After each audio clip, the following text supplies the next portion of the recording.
स्तुतिगणादिसेवितम् कफितजम्मू फलचारुभक्षणम्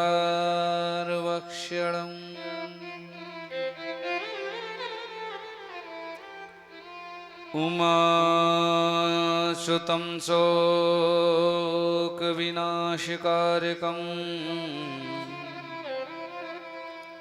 नमामि विघ्नेश्वरपादपङ्कजम्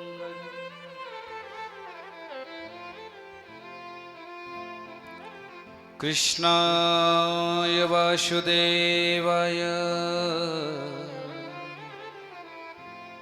देवकी नंदनाय च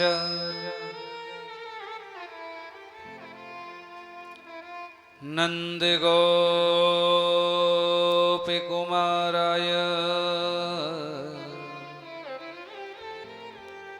गोविन्दाय नमो नमः।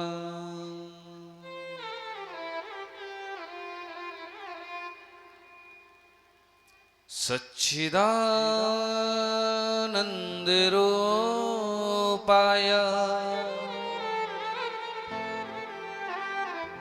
विश्वोत्पत्त्यादिहेतवे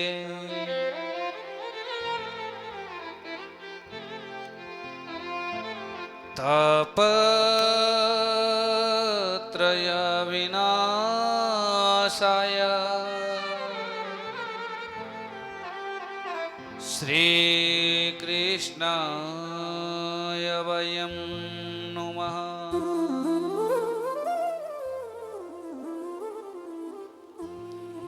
नारायणं नमस्कृत्यं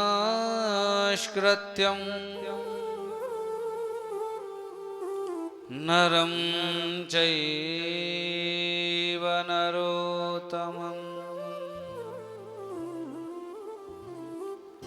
देवीं सरस्वतीं व्यासं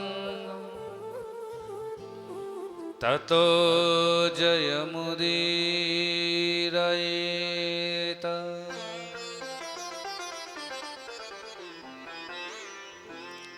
जय जय जय राधा रमण जय जय नवल किशोर जय गोपी चित चोर प्रभु मेरो जय जय माखने चोर।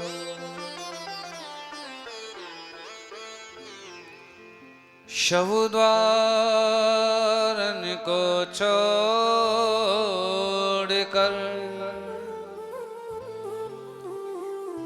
अब आयो तेरे द्वार। हे वृषभानु की लाडली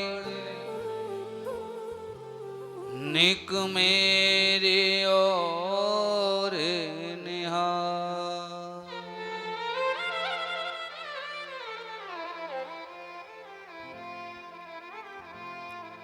श्री राधे हमें ना विसारियों चाहे लाख करोड़ मिल जाए। हमसे पतित बहुत हैं पर तुम सी हमको ना।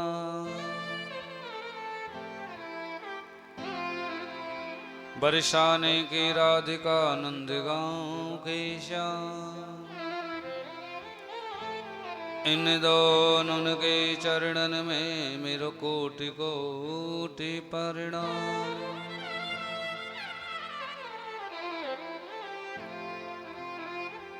नागेंद्र हाराय त्रिलोचनाय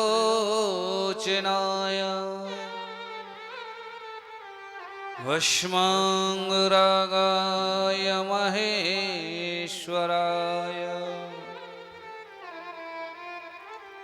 नित्याय शुद्ध्याय दिगंबराय तस्मै नकाराय नमः शिवाय।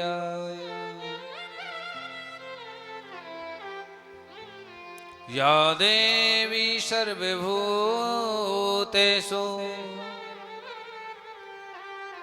दयारूपेण संस्थिता नमः तस्यै नमः तस्यै नमः तस्यै नमो नमः।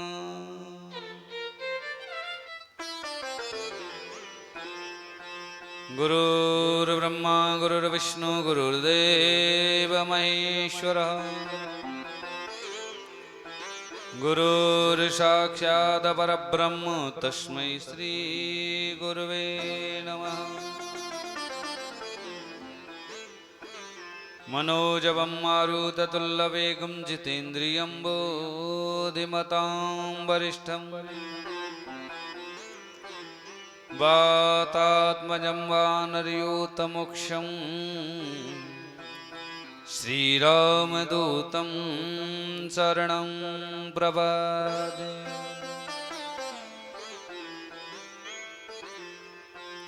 कथा प्रारंभ होते हैं सुनो वीर हनुमान आसन लीजय प्रेम सो मेरो तेज पुंज बलवान।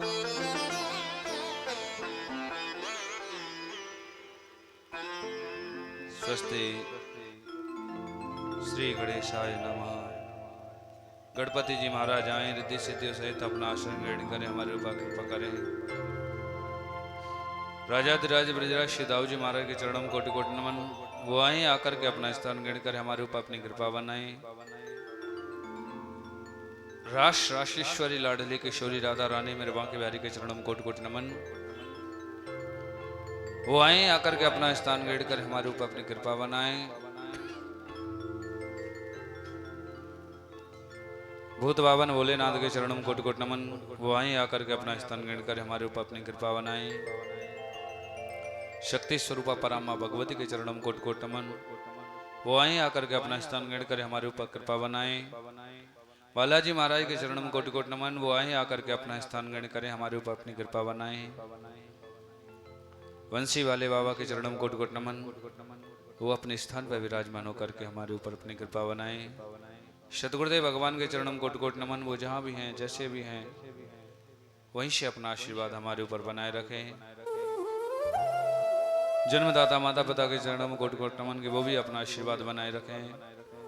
सन्यासी श्री तेजी बाबा के चरणों में कोटि कोटि नमन। वो आए आकर के अपना स्थान ग्रहण करें, हमारे ऊपर अपनी कृपा बनाए। स्थान देवता क्षेत्रपाल देवता समस्त 33 कोटि देवी देवता आकर के अपना अपना स्थान ग्रहण करें, हमारे ऊपर अपनी कृपा बनाए। वृंदावन ब्रज धाम से पधारे समस्त विद्वज्जन ब्राह्मण एवं समस्त ब्रजवासियों को व्यासपीठ की ओर से हर हर। कथा श्रवण करने के लिए पधारे भक्ति स्वरूपा मात्र शक्ति माता बहन भाई बंधु, भक्तजन रसिकजन प्रेमीजन संतजन नन्हे मुन्ने बाल गोपाल सभी को व्यासपीठ की ओर से हर हर। यूट्यूब फेसबुक के माध्यम से इस कथा का घर बैठे लाभ और ले रहे उन समस्त वैष्णव भक्तों को व्यासपीठ की ओर से हर हर। जोर से बोलेंगे हर हर और जोर से हर हर।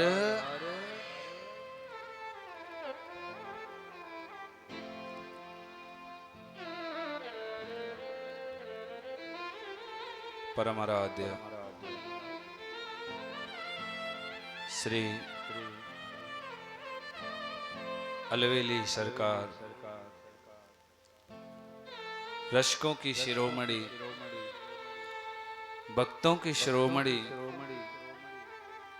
किशोरी राधा रानी की कृपा से हमारे वंशी वाले बाबा की कृपा से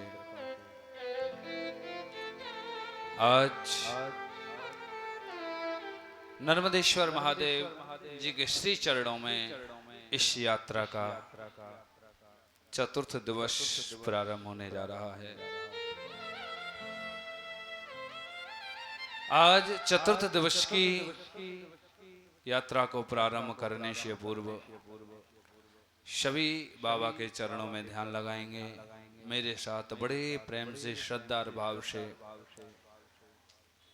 सभी चलेंगे बाबा के श्री चरणों में। बोलो हर हर।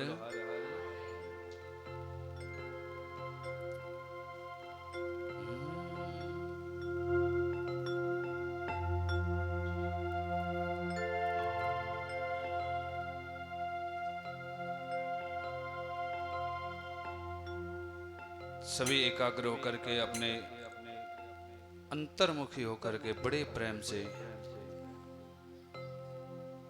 ठाकुर जी को पुकारेंगे, बंसी वाले बाबा को पुकारेंगे, उनसे निवेदन करेंगे, बाबा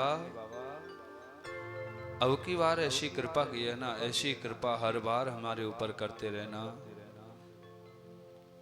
हे प्रभु, जैसे भी हैं तेरी शरण में आ गए, बस हमको अपना लेना। बंधुओं, जब तक आप हृदय से पुकारोगे नहीं, तब तक वो किसी की पुकार सुनेगा नहीं। आइए मेरे साथ अपने मन के भाव को लेकर के ठाकुर जी के श्री चरणों में चलेंगे। हमरे ठाकुर रमण बिहारी, हम हैं रमण बिहारी के। सभी बंसी वाले बाबा की ओर निहारेंगे, देखेंगे, देखो बगल में लाडली जी कितना सुंदर है, विराजमान होकर मुस्कुरा रही है। सभी मेरे साथ ठाकुर जी के सामने बैठ कर के आज पुकारेंगे, हमरे ठाकुर रमण बिहारी, हम हैं रमण बिहारी के। हमरे ठाकुर रमण बिहारी, हम हैं रमण बिहारी के। हमरे ठाकुर रमण बिहारी, हम हैं रमण बिहारी के। हमरे ठाकुर रमण बिहारी, हम हैं रमण बिहारी के।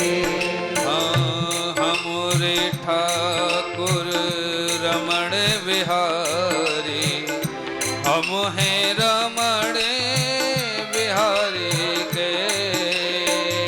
ठाकुर हमरे रमण बिहारी, हम हैं रमण बिहारी के। बोलिए रमण बिहारी लाल की। जय हो।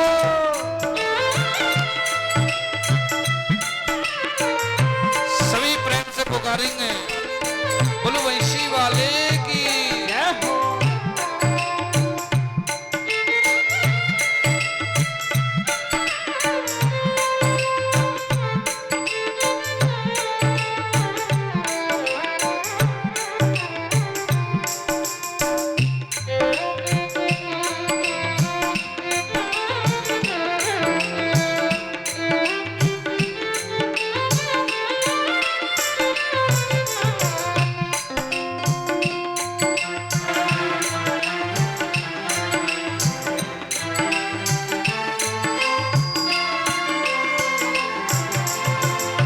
ठाकुर हमरे रमण बिहारी, हम हैं रमण बिहारी के। ठाकुर हमरे रमण बिहारी, हम सभी हैं प्रेम से। रमण बिहारी के। साधु सेवा धर्म हम सेवा कर्म हमारा काम न दुनिया तारे से हमरे रमण बिहारी हम हैं रमण बिहारी के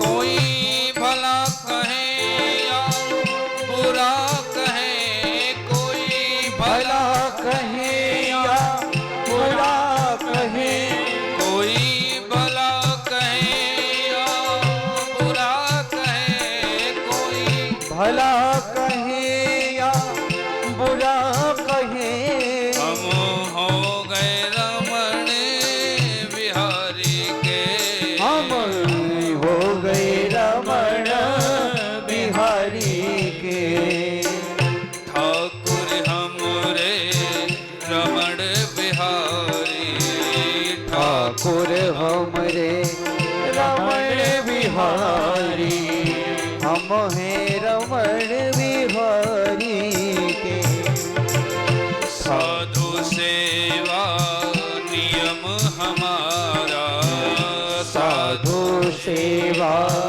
धर्म हमारा काम न दुनिया दारी से ठाकुर हमरे रमण बिहारी हम हैं रमण बिहारी के सभी दोनों हाथ ऊपर उठाएंगे मेरे साथ लाडली को पुकारेंगे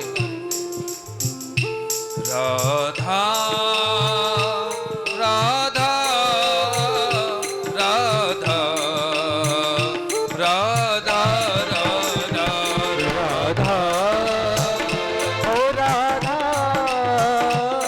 राधा हो राधा राधा श्यामा श्यामा श्यामा श्यामा श्यामा श्यामा हो श्यामा सभी दोनों हाथ उठा के ताली बजाते हुए पुकारेंगे हो श्यामा श्यामा राधा राधा राधा राधा राधा राधा हो राधा राधा राधा राधा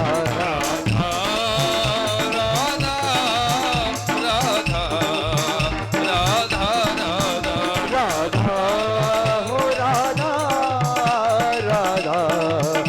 राधा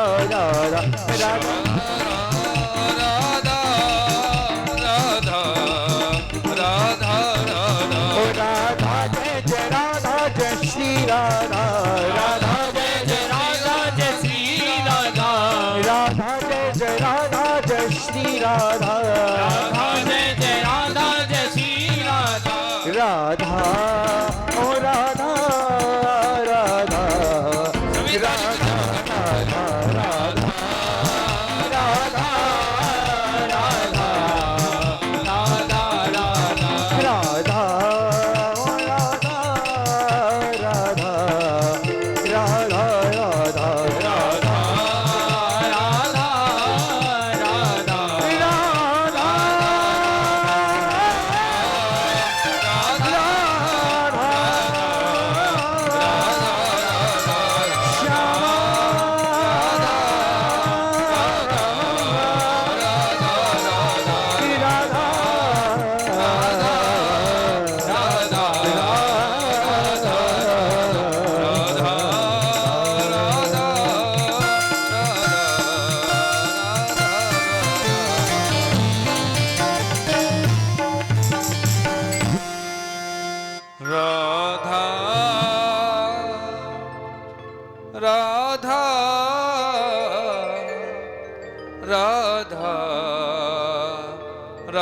राधा राधा राधा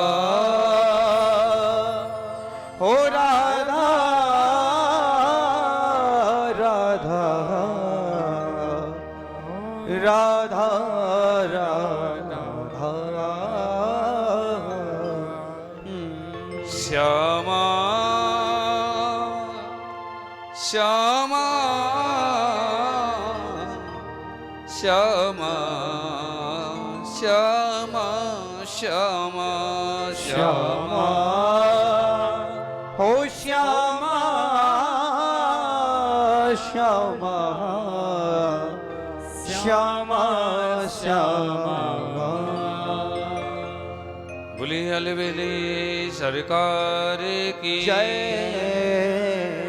ललिता सखी की जय विशाखा सखी की जय श्री दाऊ जी महाराज की श्री बांके बिहारी लाल की चार भुजा नाथ की नर्मदेश्वर महादेव की बंसी वारे की श्री शिव महापुराण की श्री सद्गुरुदेव भगवान की गौ माता की जन्मदाता माता पितान की जय जय श्री राधे जय जय श्री राधे जय जय श्री राधे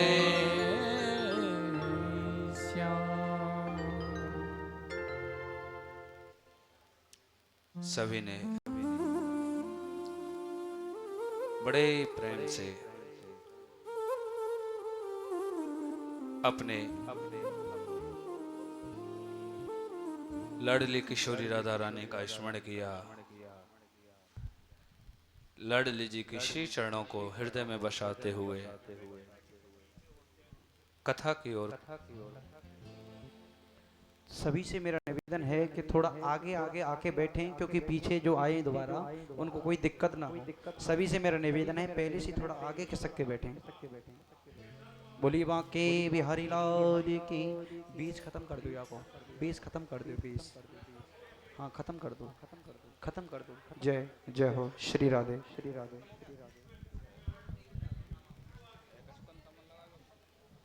ये व्यवस्था सभी लोगों की है, ये ना समझे कि ये करेंगे।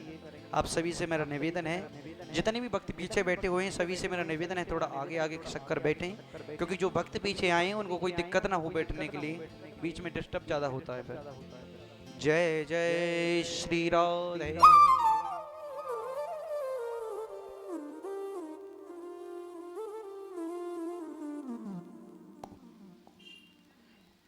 बोले हर हर जोर से बोलेंगे हर हर श्री शिवाय। आवाज में कुछ कमजोरी है, क्या बात है? श्री शिवाय। बड़े प्रेम से सभी, क्योंकि थोड़ी सी देखो जगह की तो प्रॉब्लम है ही है, लेकिन जैसी भी है ठाकुर जी की कृपा समझ के उसी में एडजस्ट करके और आनंद लेना चाहिए। इसलिए आते जाओ उस हिसाब से बैठते जाओ ताकि और भी बैठ जाए। आइए आज की यात्रा को प्रारंभ करते हैं। कल विगत दिवस जहां कथा को संध्याकालीन बेला में विश्राम दिया था, वहीं से आज की लीला को प्रारंभ करते हैं।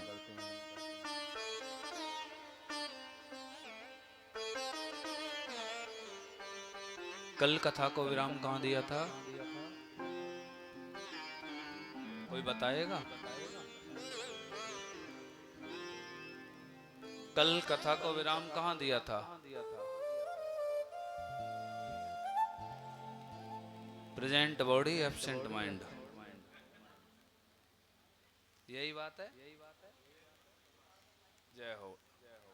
हमारे बाबूजी बता पाए, बाकी का तो कोई नहीं बता पाया। अरे कुछ तो मुंह से निकालते हैं। और वैसे जब हम मंगलाचरण करते हैं, ऐसे बातें करते हैं, न जाने कितने वर्षों के बिछड़े हुए आज मिले हैं। जब बोलने की बारी आती है तब बोलते नहीं है, और जब बोलने को मना करते हैं तब बोलते हैं। यही तो कलयुग का प्रभाव है। अरे कहते हैं बोलने को दी जुबां तू बोलता क्यों नहीं, बोलने को दी जुबां तू बोलता क्यों नहीं। आज का ना बोलना उस दिन याद आएगा, तो बोलना तो चाहेगा मगर बोल नहीं पाएगा। आज जो आप शांत बैठे हो ना, ये उस दिन याद आएगा। किस दिन?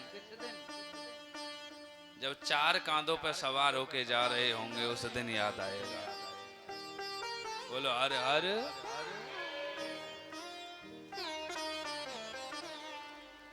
इसलिए कथा को बार बार हम कहते हैं एकाग्र होके सुनो। कल हमारे पास एक प्रश्न भी आया था। क्या था वो प्रश्न?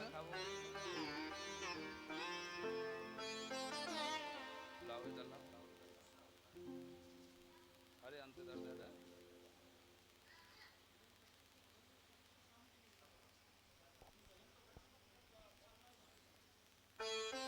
कल किसी माता ने एक प्रश्न भेजा था कि व्यास जी मैं भजन तो करती हूँ मगर मेरे मन को शांति नहीं मिल रही, भजन में मन नहीं लग रहा है।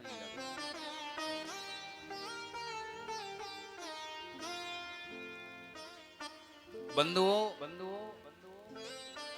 ये मन है ना,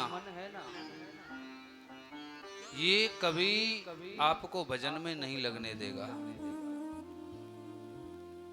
मन नहीं चाहता कि आप भजन करने बैठो, मन नहीं चाहता आप कथा में जाओ, मन नहीं चाहता कि आप मंदिर में जाके मत्था टेक के आओ, मन नहीं चाहता है। क्यों नहीं चाहता है? कारण क्या है? क्यों जीवन में शांति है?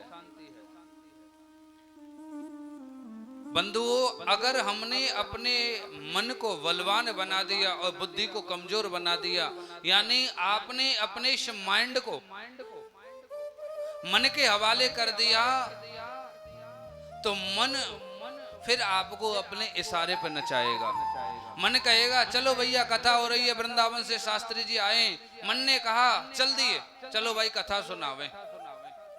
कथा में आके बैठ गए, कथा चलने लगी, एक आध दो भजन यदि जल्दी से नहीं बोले, अरे अरे कोई आनंद नहीं आ रहा, चलो घर को। मन ने कहा तो चल दिए खड़े होके घर को। ये मन है ना, ये मन की गति अटपटी है। कहते हैं मन की गति है अटपटी, झटपट लखे ना कोई, और जो मन की खटपट मिटे तो झटपट दर्शन होए। जिस दिन आपके ये मन की खटपट खत्म हो जाएगी ना, उसी दिन आपको भगवान का साक्षात्कार हो जाएगा। तो उसके लिए क्या करना है? अपने मन को वश में करने के लिए क्या करना है? स्वयं कपिल देव भगवान ने माता देवहूति को बहुत सुंदर उपदेश दिया था इसी मन के ऊपर। सांख्य शास्त्र का उपदेश भी किया था। कहा मैया ये मन अपने आप बस में नहीं होता है, इसे करना पड़ता है।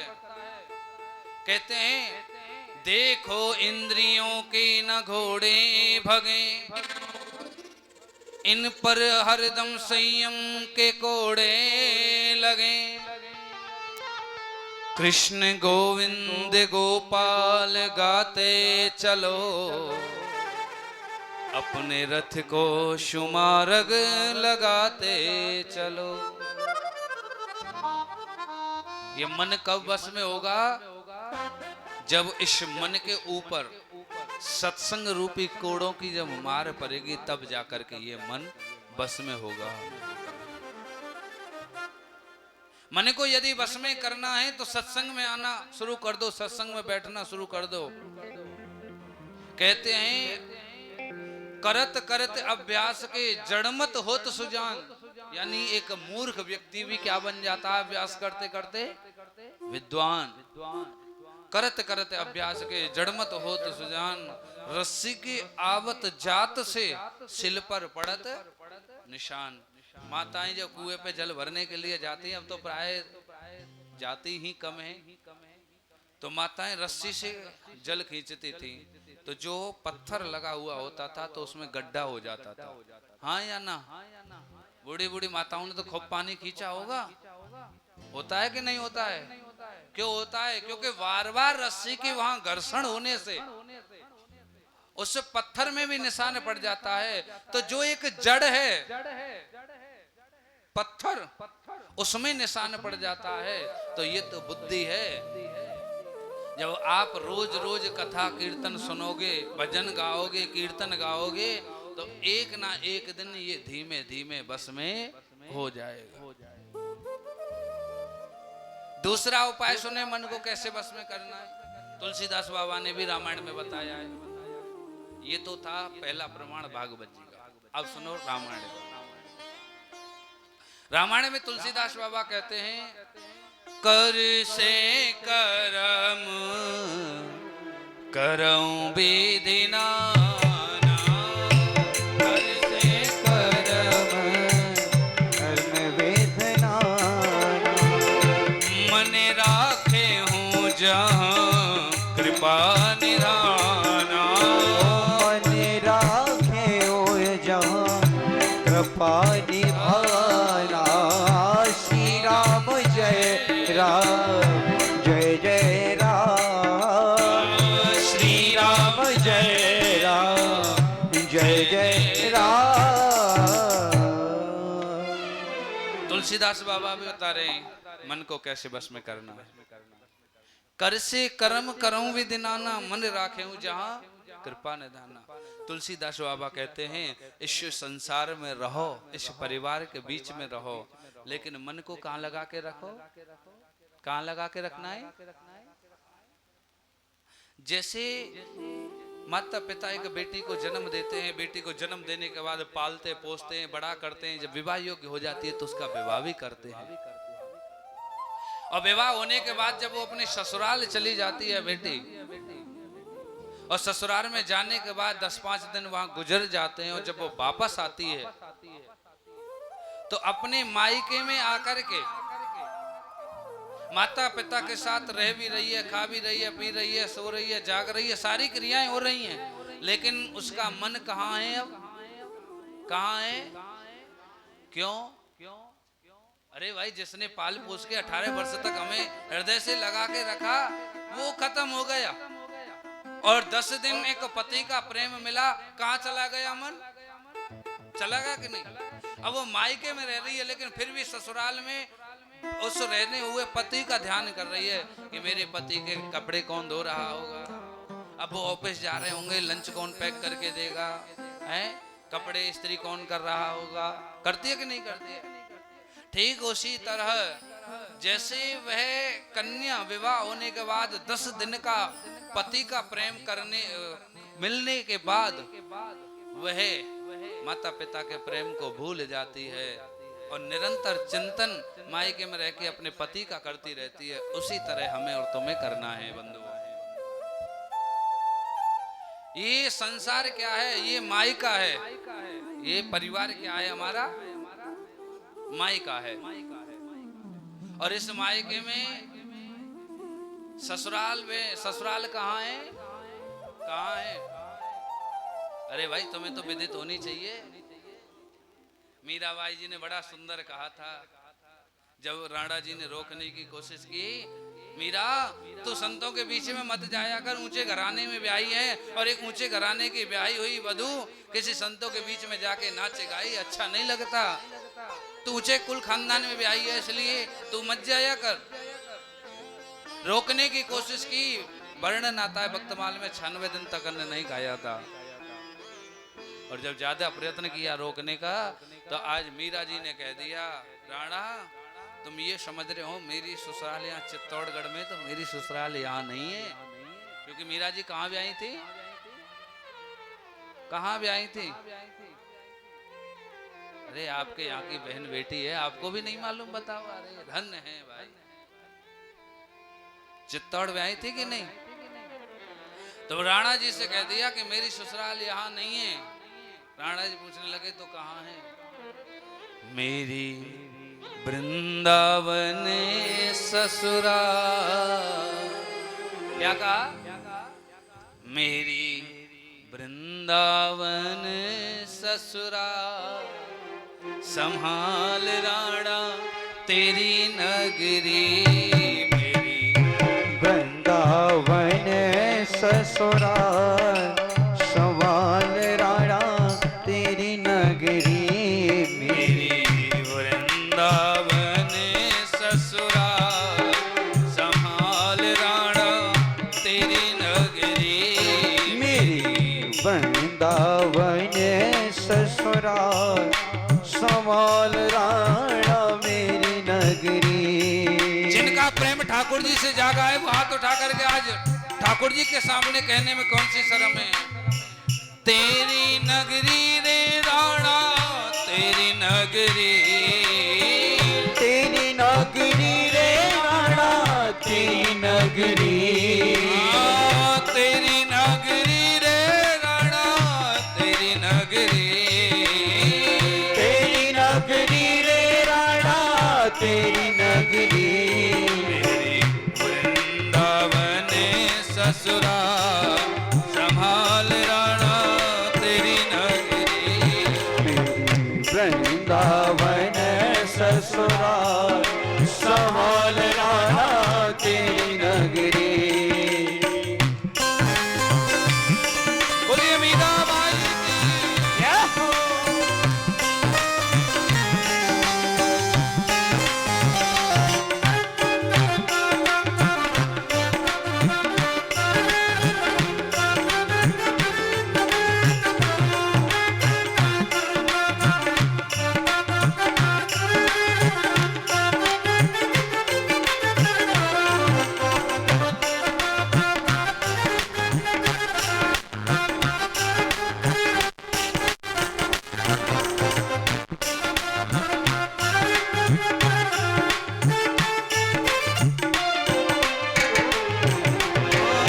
वृंदावन में कुटिया बनाऊंगी।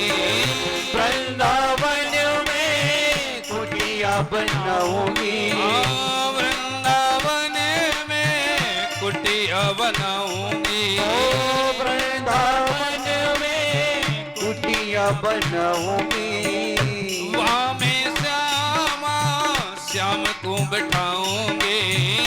वहाँ में श्यामा श्याम को बिठाऊंगी। वहाँ में श्यामा श्याम को बिठाऊंगी।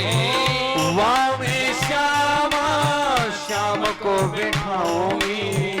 वो जहाँ भगतन की भरमार, जहाँ भगतन की भरमार, संभाल राणा तेरी नगरी। मेरी वृंदावन ससुराल, ओ संभाल राणा तेरी नगरी। मेरी वृंदावन ससुराल, संभाल राणा तेरी नगरी। मेरी वृंदावन ससुराल, संभाल राणा तेरी नगरी।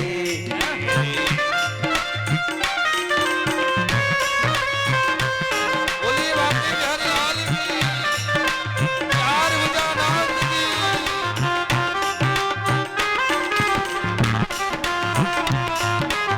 मीराबाई नहीं बन सकते तो थोड़ी थोड़ी भक्ति तो झलका ही सकते हो मीरा जैसे।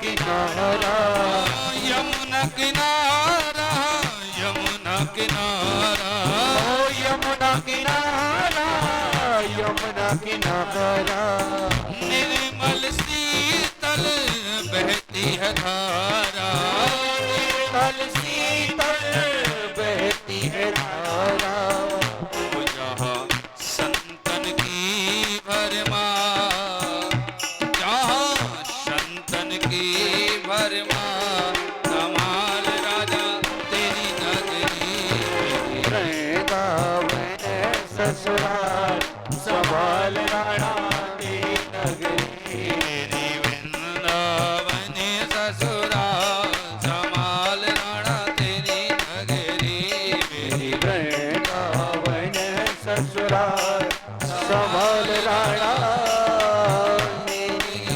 तेरी नगरी। हलो हलो मेरी वृंदावन ससुराल, मेरी खतरा लग रहा है सबको, कहीं घर वालों को मालूम पड़ गया तो कष्ट हो सकता है। अरे काहे का डर जब बाबा की शरण में आके बैठ गए हैं? यहाँ भी डर रहे हो, अगर डरना है तो डरो बुरे कर्मों से, भागना है तो भागो गलत कर्मों से। यहाँ किस प्रकार का डर? ये दरबार तो बाबा का खुला दर है, यहाँ तो केवल एक बार आ जाओ, आने तक का काम तुम्हारा है, संभालने का काम। तो फिर यहाँ क्यों शर्म? जब मीरा जी ने किसी भी प्रकार का कोई झिझक नहीं की, कोई डर नहीं किया है, कितनी कितनी यातनाएं मीरा जी को दी गई, कष्ट दिया गया, वो नहीं डरी, तो मीरा की इस पावन भूमि में आप जन्म लेकर के रह करके आप क्यों डरती हो? मेरी वृंदावन संभाल राणा, मेरी वृंदावन ओ संभाल राणा तेरी नगरी।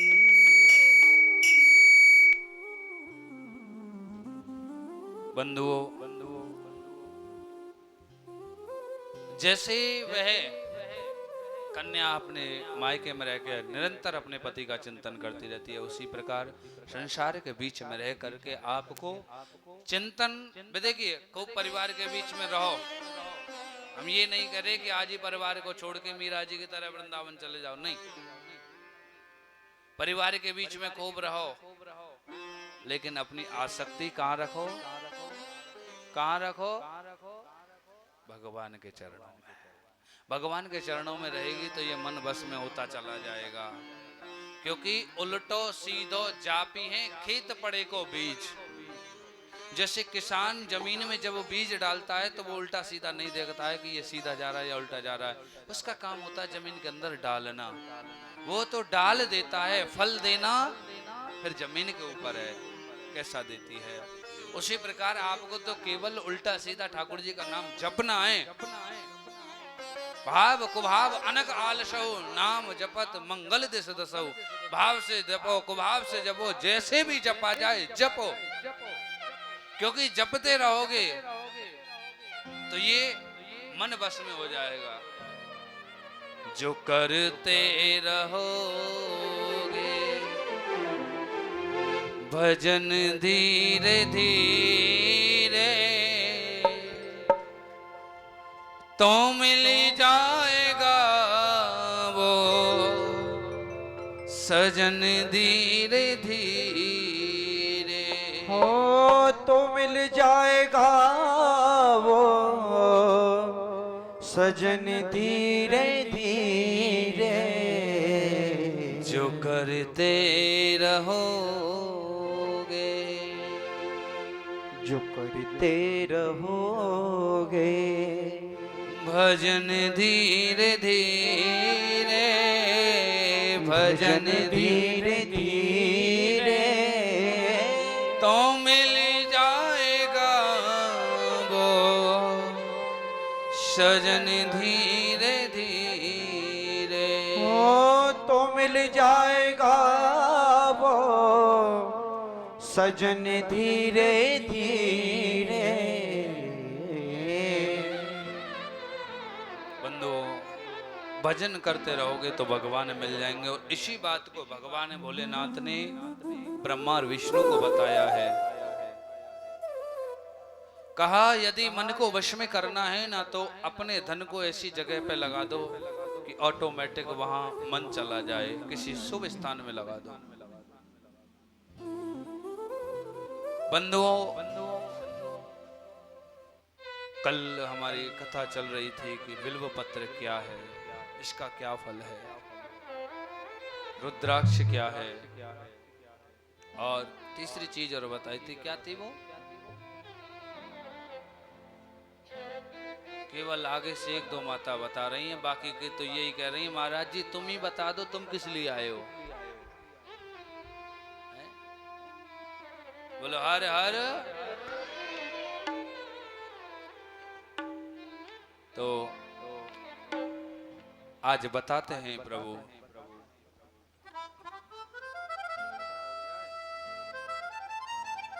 भाई एक तो आगे आके बैठते हैं और फिर भी डिस्टर्ब करते हैं। अगर ऐसा करना है तो पीछे बैठा करो। कई दिन से रोज समझा रहे हैं हम आपको, लेकिन आपकी ये बात समझ में आ नहीं रही है। क्या चक्कर है? हम जो कथा सुना रहे हैं ये भाषा समझ में तो आ रही है? किन किन लोगों की आ रही है?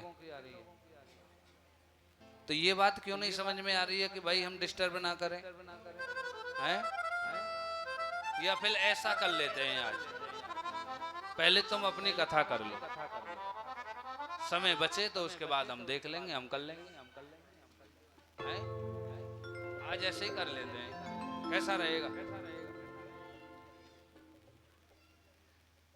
तो बार बार बोल रहे हैं कि भाई डिस्टर्ब मत करो, डिस्टर्ब मत करो।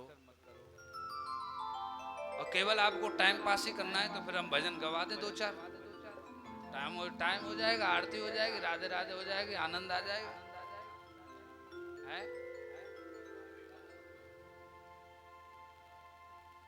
या तो आप कथा का आनंद ले लो या फिर टाइम पास ही कर लो। और टाइम पास के लिए तो अनेक स्थान बने हैं। हाँ, देखने को मिलता है, कोई आ रहा है, कोई जा रहा है, बैठेंगे, बातें करेंगे, फोन करेंगे, फिर जाएंगे, फिर आएंगे, फिर बैठेंगे, फिर जाएंगे। ये क्या है? एक बार आ गए, आसन लगा के बैठ जाओ, बाबा का ध्यान करो। भाड़ में जाए सारी दुनिया, भाड़ में जाए पूरा परिवार, भाड़ में जाए सारा संसार। जिस समय तुम भजन में बैठ गए उस समय तो केवल तुम होने चाहिए और भगवान होना चाहिए, और कोई नहीं होना चाहिए। अगर तुम भजन करते समय भी संसार को दिमाग में लेकर के बैठे हैं तो फिर तुम्हारा कोई फायदा नहीं है भजन करने का।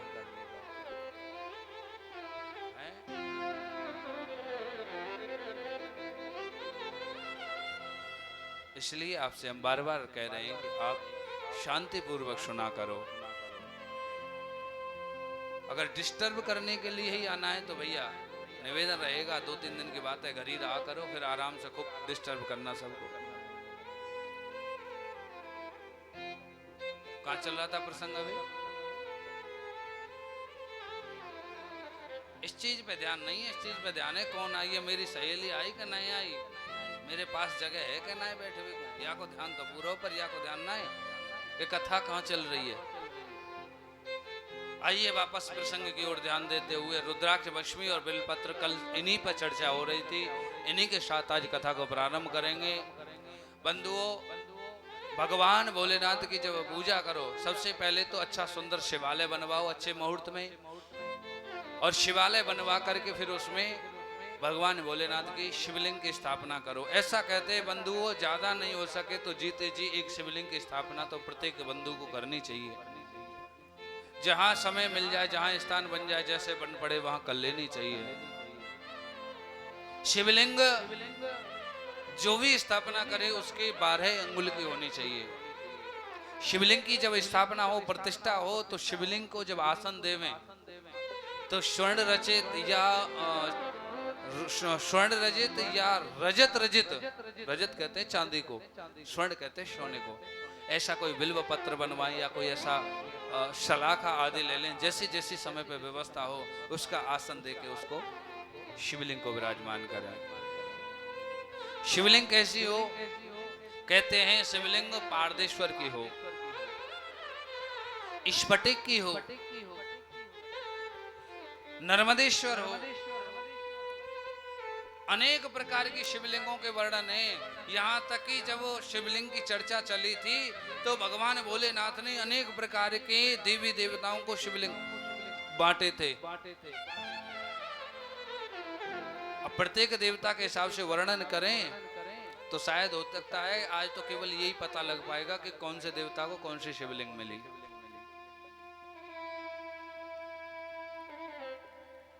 जैसे समय पर बन जाए शिवलिंग की स्थापना करनी चाहिए।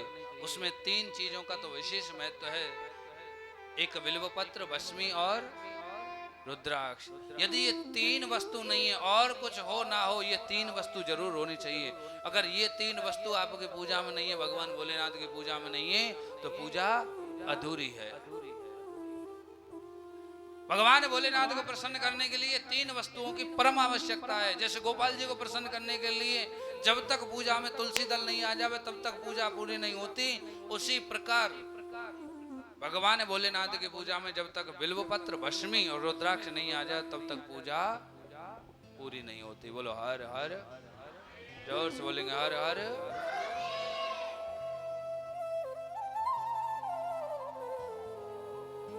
आज बताने लगे किसी अच्छे से विद्वान ब्राह्मण को बुलावे, मूर्ति स्थापना करावे। जब मूर्ति स्थापना कराते समय ब्राह्मण को बुलावे, ब्राह्मण से वेद मंत्रों से उसकी पूजा कराएं, नाना प्रकार के अभिषेक कराएं। आज जब ऐसा कहने लगे तो भगवान भोलेनाथ से ब्रह्मा और विष्णु कहने लगे, प्रभु आप जितने भी बता रहे हो काम, ये तो सब खर्चे का काम है, पैसे का काम है। धनाढ़ लोग होंगे वो तो मंदिर भी बना देंगे, धनाढ़ लोग होंगे वो तो शिवलिंग लाके स्थापना भी करा देंगे, धनाढ़ लोग होंगे वो तो बंधुओं नाना प्रकार की वस्तुएं भी जुटा लेंगे। आज भगवान भोलेनाथ से ब्रह्मा और विष्णु कहने लगे, क्या प्रभु इसका मतलब केवल पैसे वाले ही लोग भगवान की पूजा कर पाएंगे? क्या गरीब कोई पूजा नहीं कर पाएगा? भाई कुछ लोग ऐसे भी तो हैं जो झोपड़ी में रह रहे हैं, जो एक पुष्प की माला भी नहीं ला सकते। ऐसे भी तो गरीब हैं दुनिया में। ऐसे भी तो हैं कि कुछ लोगों को तो झोपड़ी भी नसीब नहीं है, फुटपाथ पे रह रहे हैं। क्या वो पूजा नहीं कर सकते? क्या वो पूजा से वंचित रहेंगे? लेकिन मेरे बाबा का दरबार सभी के लिए खुला हुआ है, सभी के लिए अनेक प्रकार के उपाय बताए हैं, लेकिन होना चाहिए करने वाला।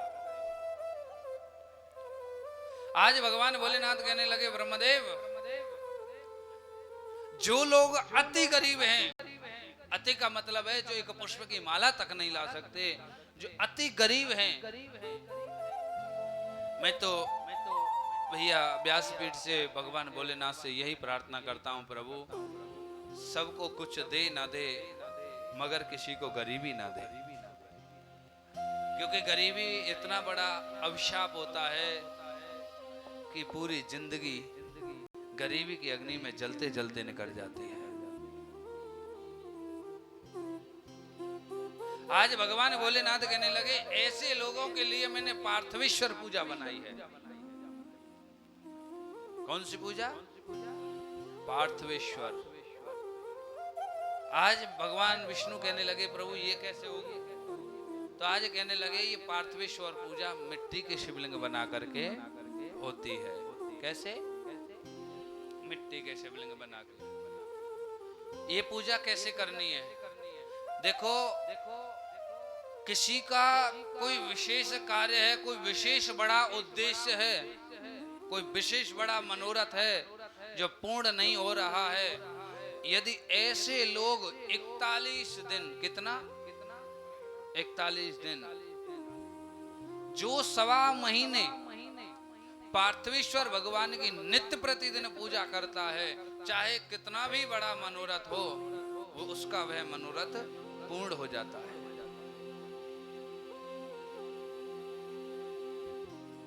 भगवान भोलेनाथ कहने लगे, जिसका मनोरथ है और वो अपना मनोरथ पूर्ण करना चाहता है, चाहे पढ़ाई लिखाई से हो, चाहे फैक्ट्री से रिलेटेड हो, चाहे वंश वृद्धि से रिलेटेड हो, कोई भी हो, ऐसे लोग विद्वान ब्राह्मण को बुला करके पार्थिवेश्वर पूजा करें लगातार 41 दिन।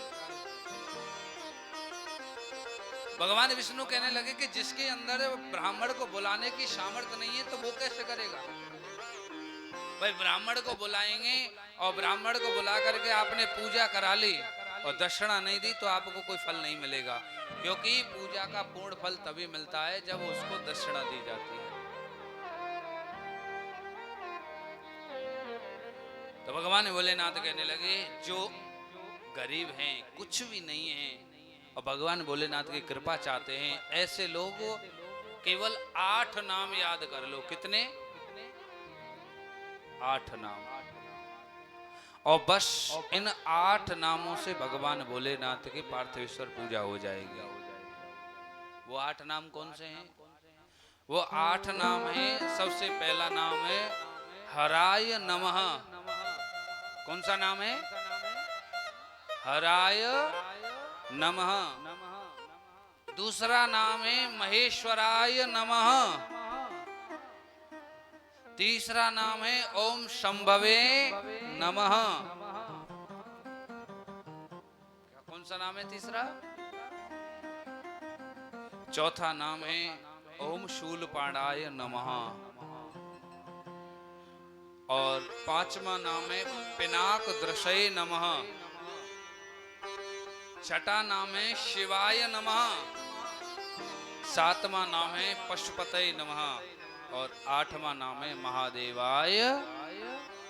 कितने नाम हो गए? जो इन 8 नामों को याद कर लेगा, जो एक विद्वान ब्राह्मण बुला करके पूजा कराने से जो फल मिलेगा, वही फल एक झोपड़ी में रहने वाले व्यक्ति को पूजा कराने से मिलेगा।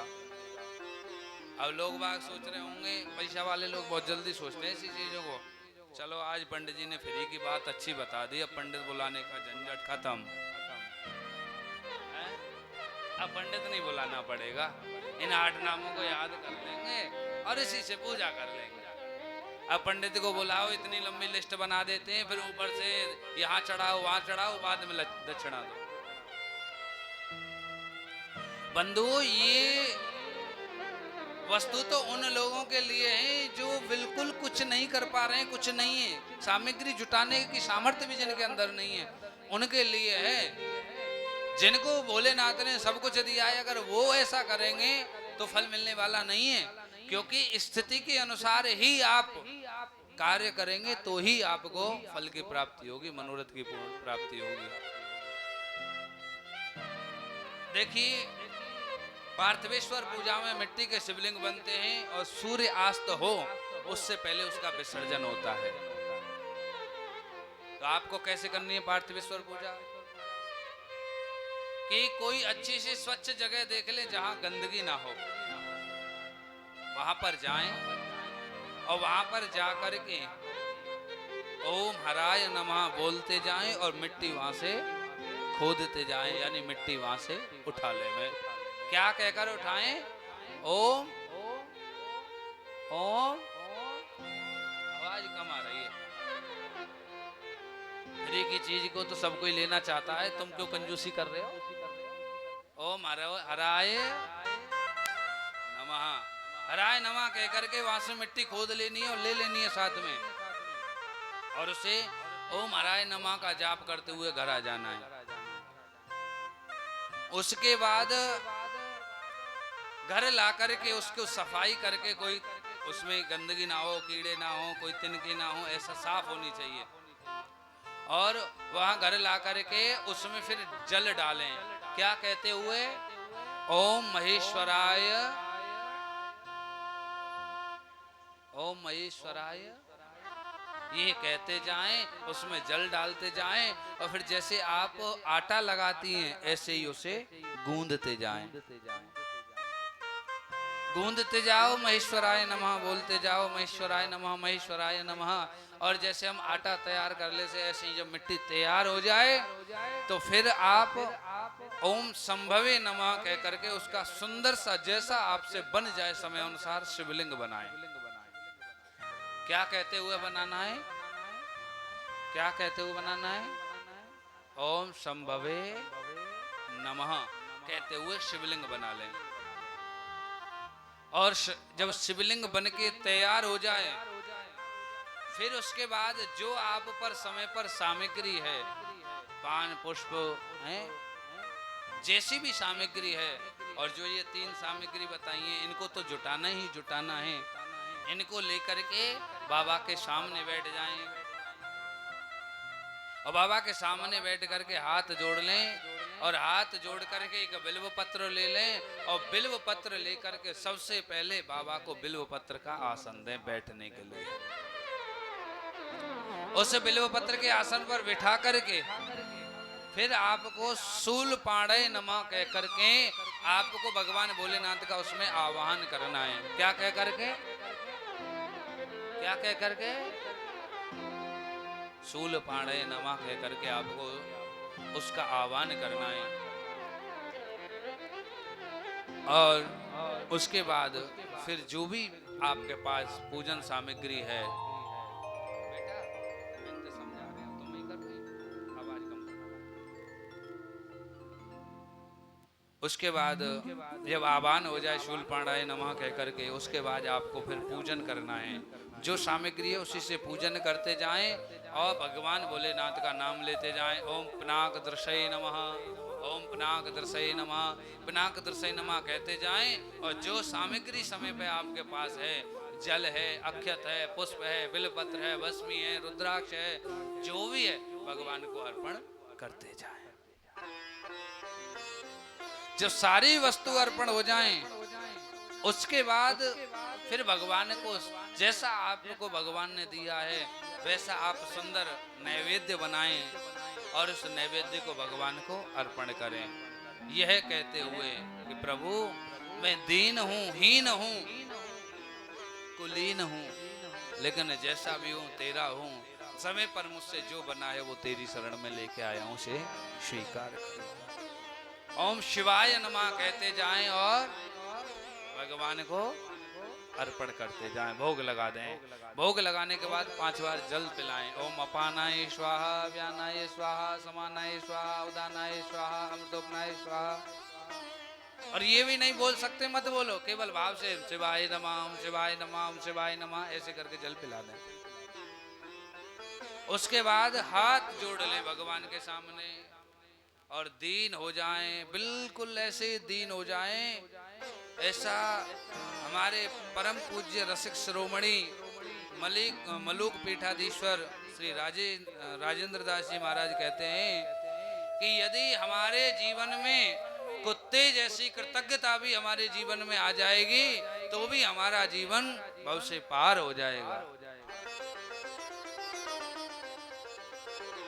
बिल्कुल दीन हो जाएं, हाथ जोड़ लें, हाथ जोड़ के कहें अहम पापी महानेय पावना सृचवनवान् महान् इति विज्ञाय गौरीश यदि चचसि तथा कुरु। भोलेनाथ अहम पापी, क्या कहनी है? अहम पापी, अहम माने मैं। प्रभु इस दुनिया में जितने पापी नजर आ रहे हैं ना, उन सभी पापियों का मैं सरदार हूँ। क्या कहना है?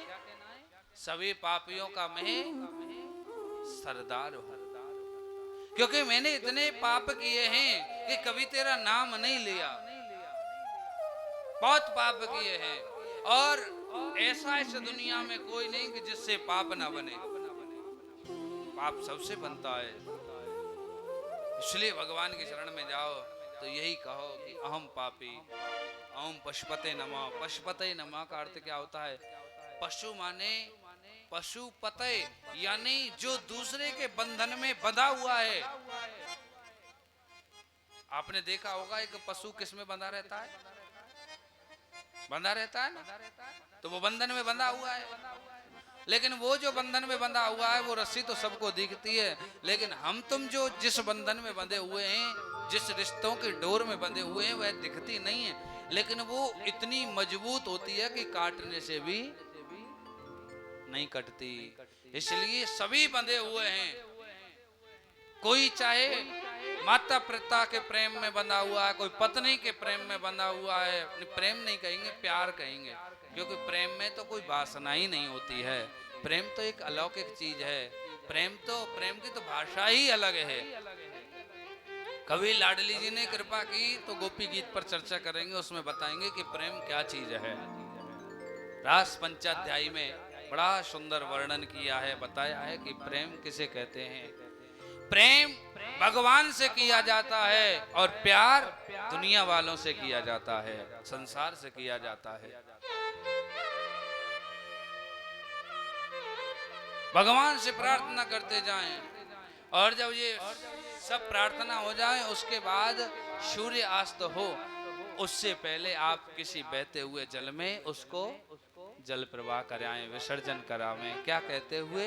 ओम महादेवाय, प्रभु मेरी पूजा को स्वीकार करना और मेरा मनोरथ पूर्ण करना, यह कहते हुए विसर्जन कर दें। ऐसा 41 दिन अगर कोई लगातार करता है तो उसका कितना भी बड़ा मनोरथ हो। और भैया देखो कैसा कहते हैं, प्रत्यक्ष के लिए प्रमाण नहीं। हमारे एक सज्जन थे जिनकी फैक्ट्री में बहुत बड़ी समस्या आ गई थी, फरीदाबाद के थे। उन्होंने कहा प्रभु ये समस्या आ रही है, चल नहीं पा रही है, बंद होने वाली है। जिसकी चलती हुई फैक्ट्री अच्छी तरीका से बंद होने वाली हो तो उस पर क्या बीतेगी। हमने यही पार्थिवेश्वर पूजा उनको बताई। उन्होंने लगातार 41 दिन की। ठाकुर जी कृपा से, भगवान भोलेनाथ की कृपा से आज एक नहीं कई फैक्ट्री उसकी चल रही है। इसलिए आप सभी इसको करें और अपना जो भी मनोरथ है उसे पूर्ण करें। बोलो हर हर। हो बालू मिट्टी के बनाए भोलेनाथ, चढ़ाऊं लोटा। आवाज कैसे कम आ रही है? कौन कौन पूजा करेगा? भाव से पूजा करेंगे थोड़ी देर बैठ के। हो बालू मिट्टी के बनाए भोलेनाथ, चढ़ाऊं लोटा जल भर।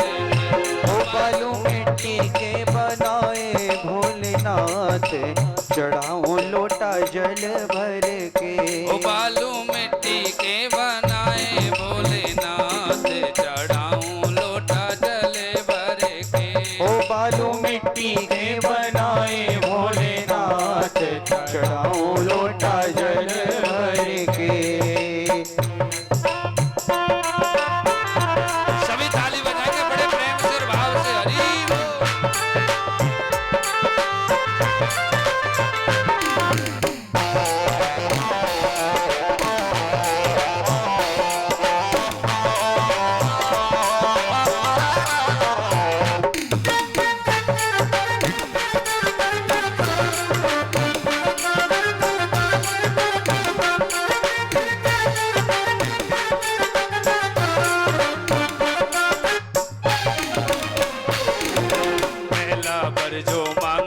ने बर दीने भगवान। पहला वर जो मांगसिया ने वर दीने भगवान। हाँ पहला वर जो मांगसिया ने बर दीना भगवान। पहला वर जो मांगसिया ने वर दीने भगवान। मिल गई रे हो, मिल गई रे जय हो। मिल गई रे कौशल्या जैसी सास, ससुर राजा दशरथ से। वो बालू मिट्टी के बनाए भोलेनाथ, चढ़ाऊं लोटा जल भर के।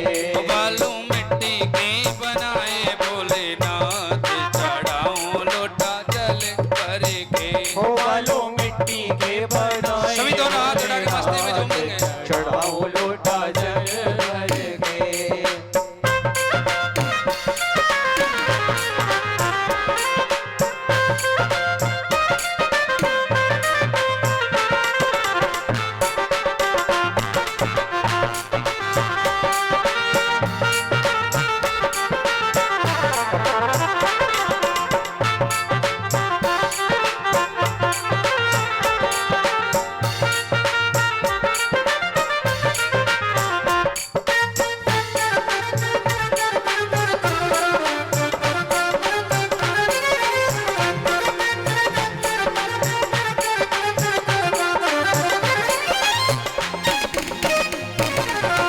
दूजा बर जो मांगसिया ने बर दीना भगवान दूजा बर जो मांगसिया ने वर दीने भगवान दूजा बर जो मांगसिया ने बर दीना भगवान ओ दूजा बर जो मांगसिया ने वर दीने भगवान मिल गए रे ओ मिल गए रे ओ मिल गए रे शिव शंकर जैसे जेठ जेठानी को रानी सी ओ बालू मिट्टी से बनाए भोलेनाथ चढ़ाओ लोटा जल भरे जय हो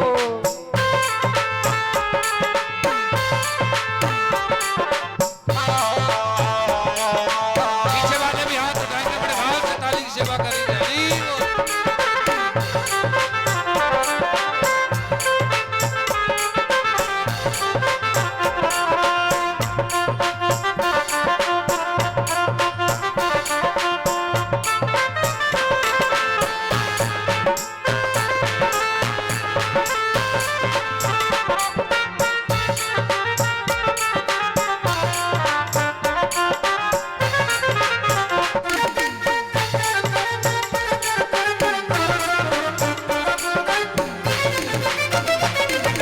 तीजा बर जो मांगसिया ने बर दीना भगवान तीजा बर जो मांगसिया ने वर दीने भगवान तीजा बर जो मांगसिया ने वर दीना भगवान तीजा बर जो मांगसिया ने वर दीने भगवान मिल गई रे ओ मिल गई रे सुभद्रा जैसी नंद नंदोई राजा अर्जुन से ओ बालू मिट्टी के बनाए भोलेनाथ चढ़ाओ लोटा जल भर के बोलियो महापति महादेव की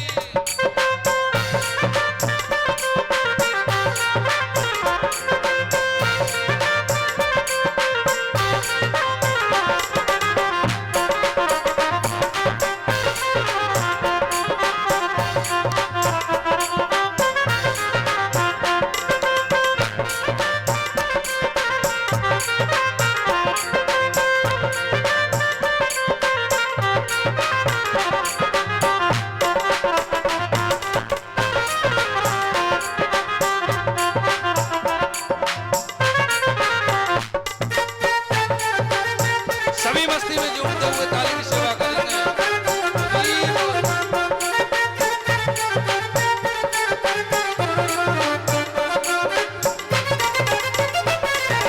चौथा बर जो मांगसिया ने बर दीना भगवान ओ चौथा वर जो मांगसिया ने वर दीने भगवान चौथा बर जो मांगसिया ने बर दीना भगवान चौथा वर जो मांगसिया ने वर दीना भगवान मिल गए रे हम मिल गए रे पति श्री राम देवरे भैया लक्ष्मण से ओ बालू मिट्टी से ओ बालू मिट्टी से बनाए भोलेनाथ चढ़ाओ लोटा जल भर के ओ बालू मिट्टी से बनाए भोलेनाथ चढ़ाऊं लोटा जल भर के ओ बालू मिट्टी से बनाए भोलेनाथ चढ़ाओ लोटा जल भर के ओ बालू मिट्टी से बनाए भोलेनाथ चढ़ाऊं लोटा जल भर के ओ बालू मिट्टी से बनाए भोलेनाथ चढ़ाओ लोटा जल भर के हो बालू मिट्टी से बनाए चढ़ाऊं लोटा हो बालू मिट्टी से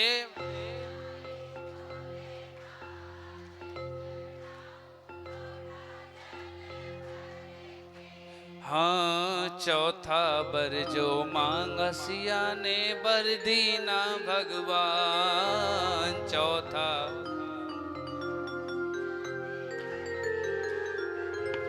हो मिल गए रे हाँ हो मिल गए रे पति श्री राम लक्ष्मण दे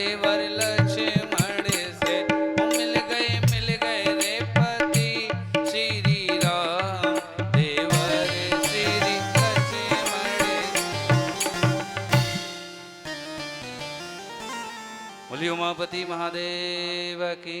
जय हो। Hello hello hello. इसलिए बालू मिट्टी के शिवलिंग की बहुत बड़ी महिमा है। सभी जरूर करें इस प्रयोगों को, उसका मनोरथ अवश्य पूर्ण होगा। बंधुओं, इन पूजा में 3 चीजों का विशेष ध्यान रखें, बिल्वपत्र, भस्मी और रुद्राक्ष। सौनकादिक ऋषि पूछने लगे, प्रभु ये रुद्राक्ष, बिल्वपत्र और भस्मी का क्या महत्व है, क्यों जरूरी है और इनसे क्या फायदा होता है। देखिए, भगवान भोलेनाथ का सबसे बड़ा जो प्रिय है वो बिल्व पत्र है।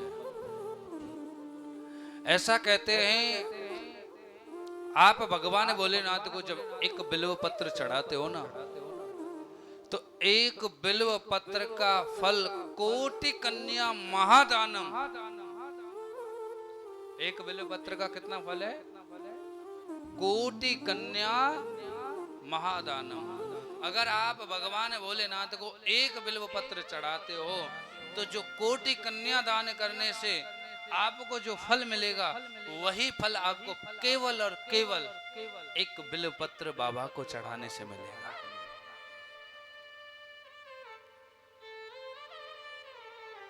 बिल्व पत्र कैसा होना चाहिए? तो बिल्व पत्र 3 पत्ती वाला होना चाहिए। कितना? जैसे ये है, यहाँ पर माताएं लेके आती हैं, बहुत सुंदर है ये, जैसे 3 पत्ती वाला ऐसा होना चाहिए बिल्व पत्र। पहले तो इसे अच्छे तरीका से पेड़ से संचित करके लाएं। संचित करके लाएं तो इसका जो ये अग्रभाग है ना, ये वाला, देख समझ रहे हैं आप, इसको ऐसे करके तोड़ देना है अलग, केवल इसको रखना है। ये अग्रभाग नहीं रखा जाता है, क्योंकि जैसे आप भगवान गणेश जी को अगर दूर्वा चढ़ा रहे हैं तो उसका भी अग्रभाग नहीं चढ़ता है, उसका कहाँ का भाग चढ़ता है?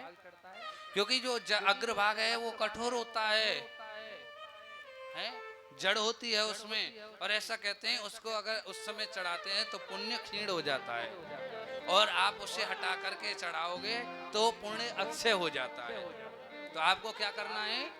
ये अग्रभाग थोड़ा सा हटा देना है, केवल इसे लेके आना है 3 पत्ती वाले को। और देखो माताओं, ऐसा मत लाया करो, तुम देख रही है, साफ करके लाया करो थोड़ा सा ठाकुर जी को। अरे सही है तो सब है अच्छो फल, लेकिन लेके यूं ही चलिए हमें, चलो बाबा चढ़ाना ही तो, बाबा कौन सो देख रहे हो। अब भैया ब्रजवासी है, अब मुंह पे जो बात आ जावे नहीं रोके तो कह ही देवे। बोलो हर हर श्री शिवाय, श्री शिवाय।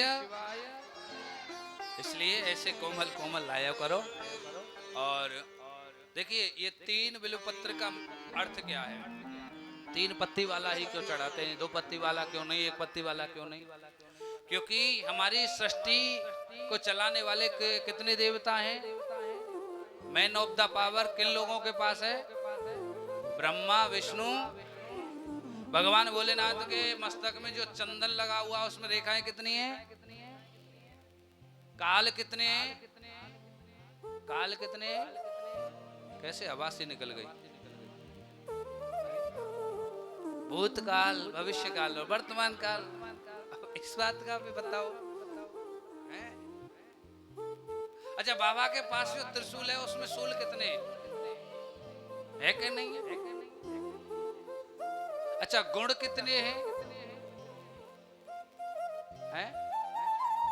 4, सत, रज और तम, 3 प्रकार के गुण होते हैं। इसलिए 3 पत्ती वाला ही बिल्व पत्र होता है। एक पत्ते में ब्रह्मा, विष्णु और महेश, ब्रह्मा, विष्णु और इनमें तीनों पत्तों में ब्रह्मा, विष्णु, महेश का वास होता है।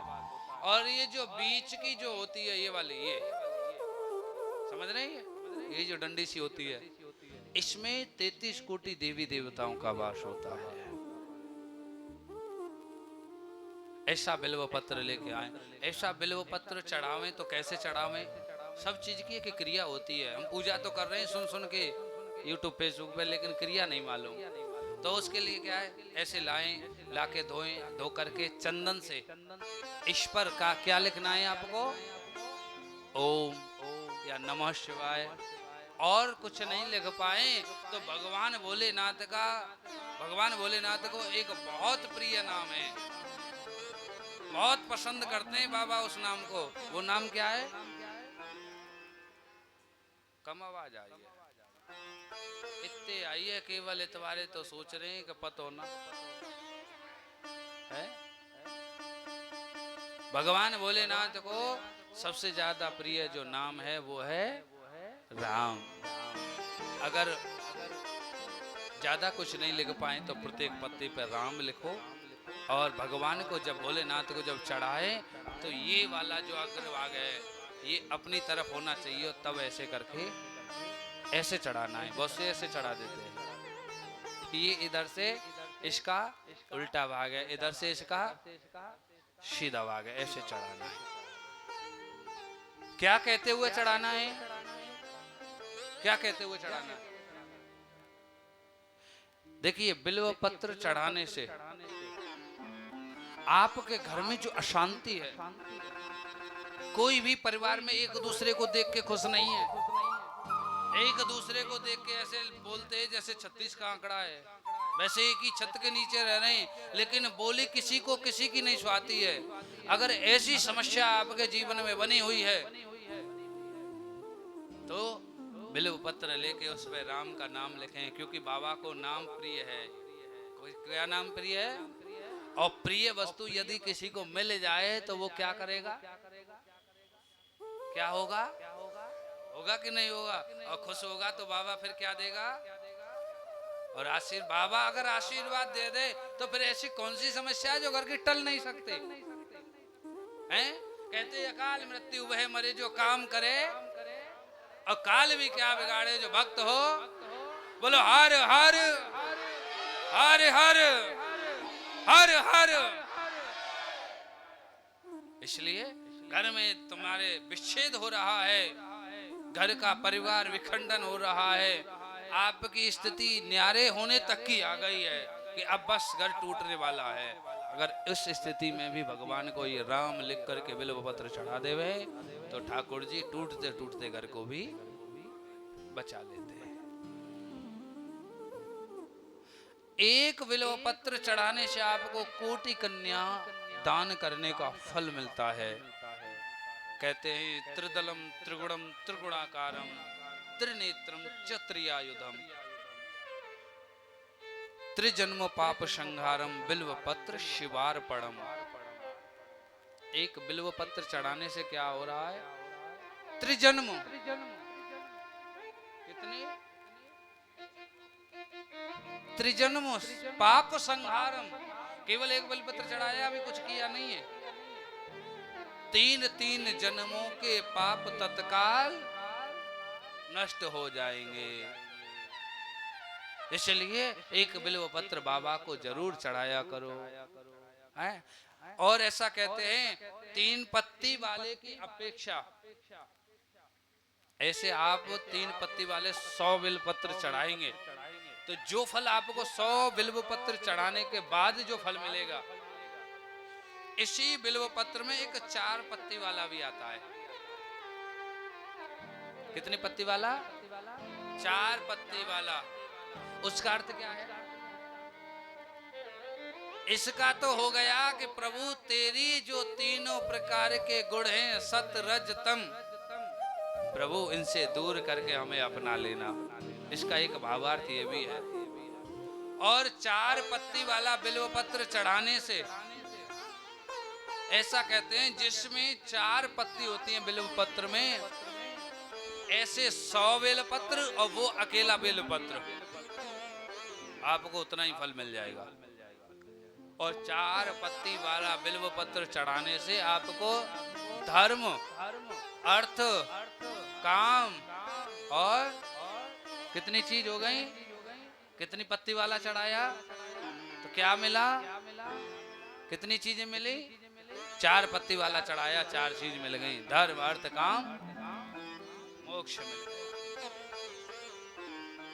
ऐसे अगर 4 पत्ती वाले 1000 बेलपत्र जब आप चढ़ा दोगे, उसकी अपेक्षा आपको एक 5 पत्ती वाला बेलपत्र मिल जाए। इसमें 5 पत्ती वाला भी आता है, लेकिन बहुत कम मिलता है, बड़े सौभाग्यशाली लोगों को मिलता है। ऐसा कहते हैं 5 पत्ती वाला बेलपत्र जिसको मिल जाए, समझ लो बाबा की बड़ी असीम कृपा है तुम्हारे ऊपर, वो तुम्हें अपने शरण में लेना चाहते हैं।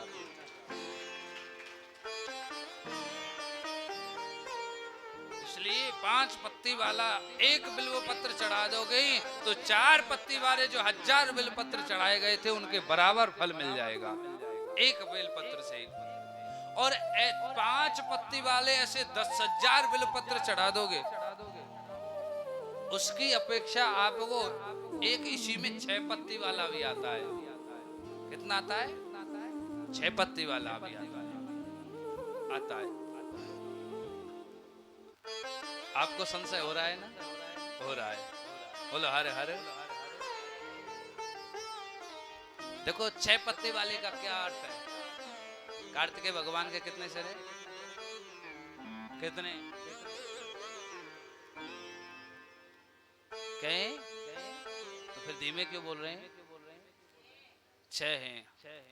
सड़ानन कहते हैं ना, सड़ानन।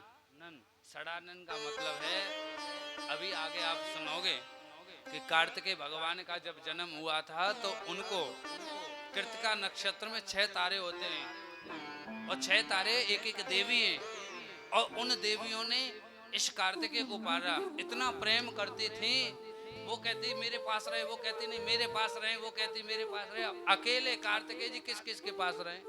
और भैया नन्हा सा बालक सबको प्रिय होता है, चाहे किसी का भी हो, और सुंदर हो तो वो तो और ज्यादा प्रिय लगता है। अब तो ये समस्या आने लगी, झगड़ा होने लगा। वो कहे कि मैं राखूंगी कार्तिकेय को, वो कहे मैं राखूंगी। तभी सभी ने मंत्र शक्ति से कार्तिकेय को 6 भागों में बना दिया, यानी 6 बालक बना दिए। 6 बालक बना दिए, तो बड़े प्रेम से रहने लगे, प्रेम से रहने लगे। तो अब तो आनंद आ रहा था चारों तरफ।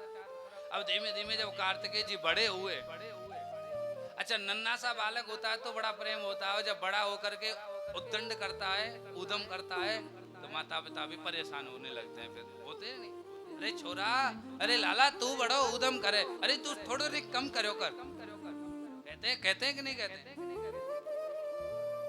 अब उसी प्रकार अब इन देवियों को कहीं जाना होता था। कृतिका नक्षत्र की जो 6 देवियां थी, अगर इनको कहीं जाना होता था तो कार्तिकेय की वजह से बड़ी परेशानी आती थी। हाँ, ये है 4 पत्ती वाला बेलपत्र। सभी दर्शन कर लो, कितना बड़ा सौभाग्य है कि बाबा की कथा में आज 4 पत्ती वाला भी आ गया। बोलो हर हर हर हर, और जोर से बोलेंगे हर हर।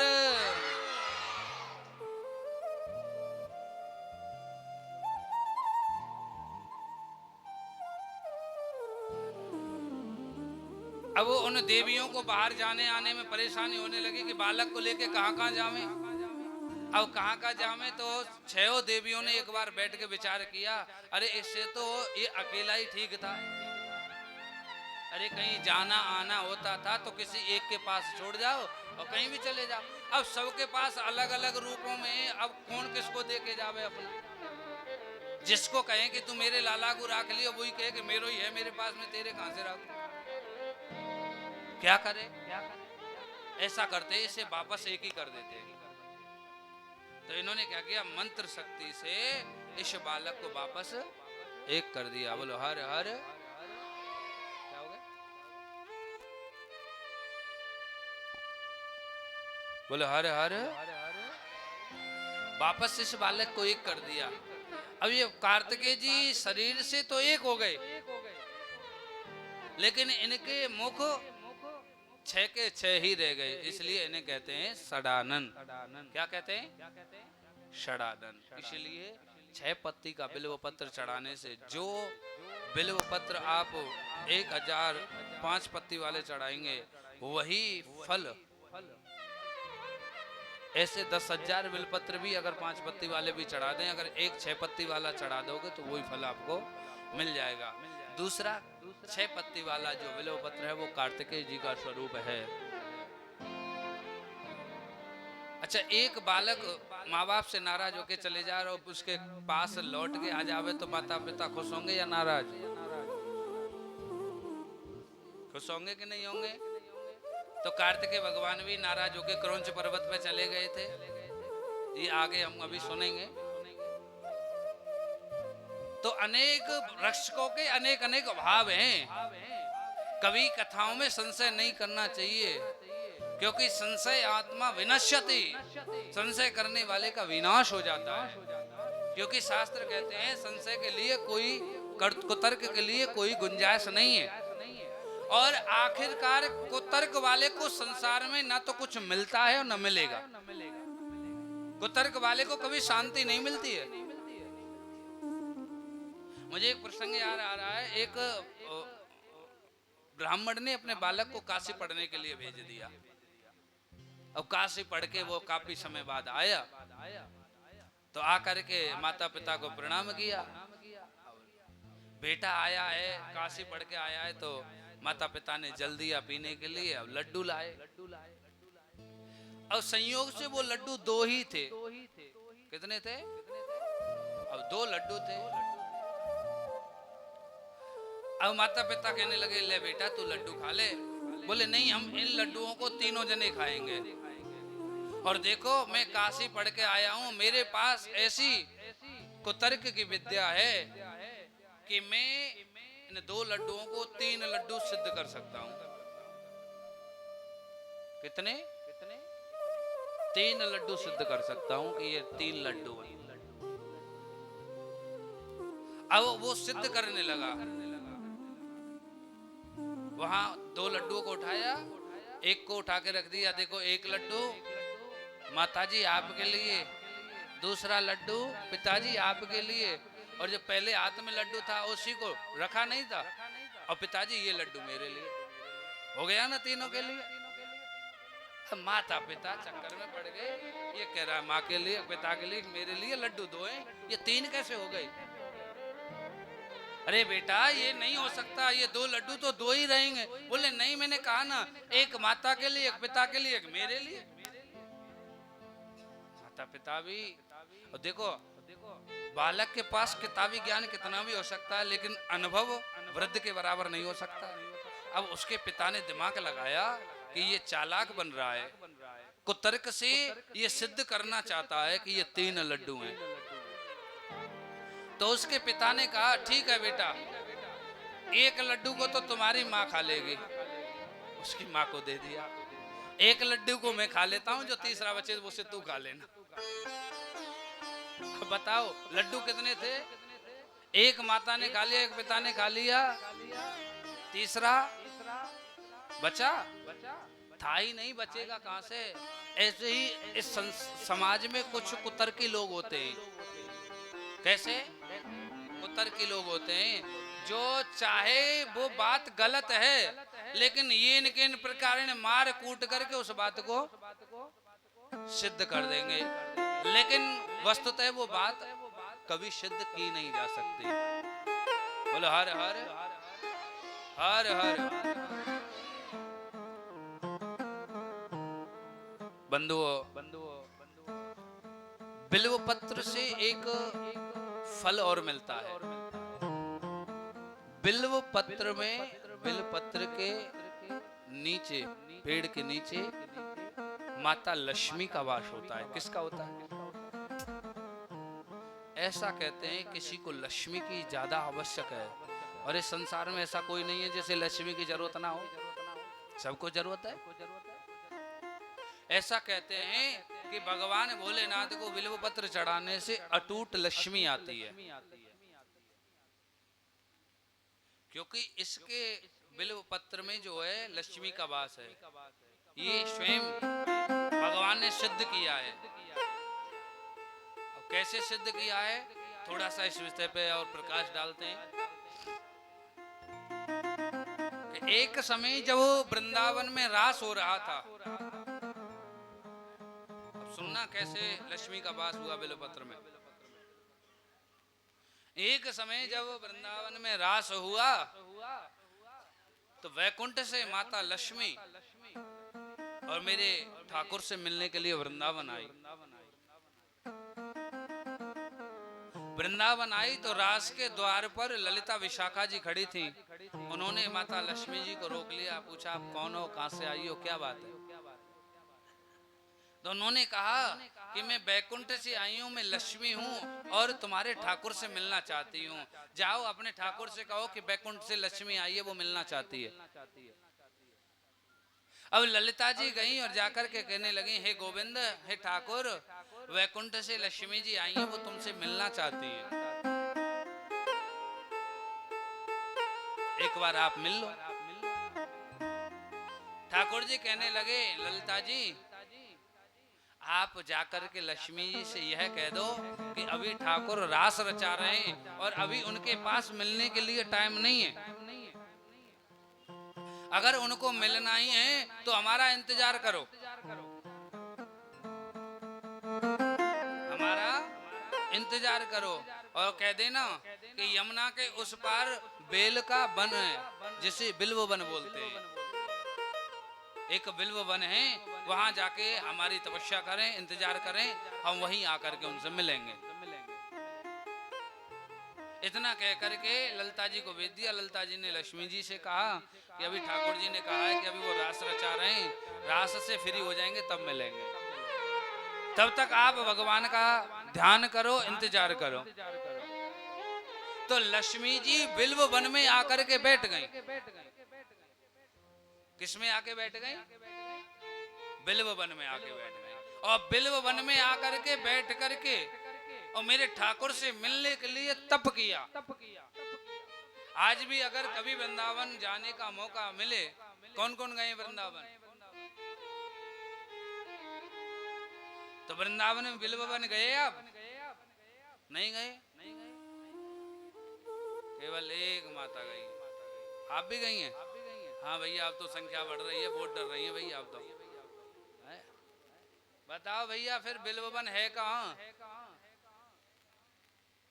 कहाँ है? कुचैराते निकल के मेड़ता से पल्ली बगल है? कहाँ है? अगर वृंदावन आप गए हो तो कहाँ है बिल्व वन? कहीं ऐसा तो ना है तुम निधिवन के दर्शन करे आए हो और भाई को बिल्वन बस समझ रहे हो। 84 को उसकी जब यात्रा होवे तब वो बिल्वन के दर्शन कराए जाएं। अगर आपको कभी जानो बने तो जब आप वृंदावन जाओगे, वृंदावन जाकर के जब जमुना जी पार करोगे तो जमुना जी पार करके एक स्थान पड़ता है माट। क्या पड़ता है? माट। माट से पहले रास्ता गई है बिल्व वन के लिए और बहुत अंदर जंगल में जाकर के वो बिल्व वन है। आप शायद नहीं पहुंच पाए। अगर आप किसी ब्रजवासी बालक की उंगली पकड़ लेंगे तो वो शायद आपको दर्शन करा दे। बोलो हर हर। बंधुओं, रास जब पूरा हो गया, ठाकुर जी लक्ष्मी जी से मिलने के लिए बिल्व वन में पधारे। जब तक बिल्व वन में वो पहुंचते तब तक माता लक्ष्मी समाधि में भगवान का ध्यान करती रही और जब भगवान पहुंचे जाकर के उनको दर्शन दिया। तभी से बेल के अंदर लक्ष्मी का वास हो गया।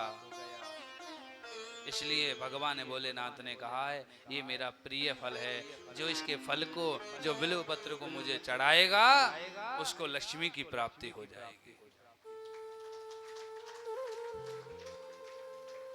इस बेल पत्र का इतना बड़ा प्रभाव है, यहाँ तक कि यदि वंश वृद्धि में भी समस्या आ रही है, वंश वृद्धि नहीं हो रही है, बालक नहीं हो रहे हों, तो बंधुओं जब चतुर्दशी आती है, जिसे हर महीने में 14 आती है कि नहीं आती है? एक तो होती है शिवरात्रि जो मेन पर्व है, लेकिन हर महीने में सिर्फ 14 आती है। उससे एक दिन पहले एक ब्राह्मणी को निमंत्रण दे के आवे, और ब्राह्मणी को निमंत्रण दे के घर आ जाए, घर आकर के दूसरे दिन स्नान ध्यान करें, भगवान भोलेनाथ की पूजा करें और बड़ी सुंदर मेवाओं से मिश्रित खीर बनाएं। खीर बना करके प्रदोष काल के समय, शाम को जब प्रदोष काल आता है उस समय, वैसे तो ऐसा कहते हैं कि उस समय भोजन नहीं करना चाहिए, लेकिन कुछ प्रयोग ऐसे हैं कि उनके लिए कुछ प्रयोगों का विशेष समय भी निर्धारित होता है।